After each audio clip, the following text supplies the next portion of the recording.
Hello বন্ধুরা, আমার পায়রার চোখে এই বর্ষাকালে জলে ভিজে একটু প্রবলেম হয়েছে। তার জন্য আমি একটা মলম ইউজ করছি, প্লাস আগের দিন দেখিয়েছি আদা আর রসুন বাটার জল। ওটা পায়রাকে হিট রাখতে সুবিধা সাহায্য করে। তো মলমটা হচ্ছে এই যে এই মলমটা, ওখানে দেখে নিন। আর এই হচ্ছে ওই টিউব 6 ml এর, এটা ওর সাথেই থাকে। দেখুন পায়রাটাকে কীভাবে লাগাবো আমি।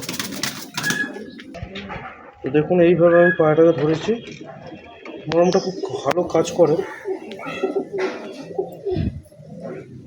এই যে বেশি নয়, 1 ফোঁটা।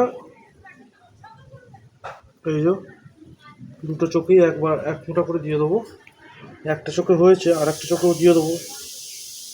ওই চোখ থেকে যদি এটাতেও এফেক্ট করে যায়, যার জন্য আমি দুটো চোখেই 1 ফোঁটা করে দিয়ে দেবো। ব্যাস হয়ে গেল।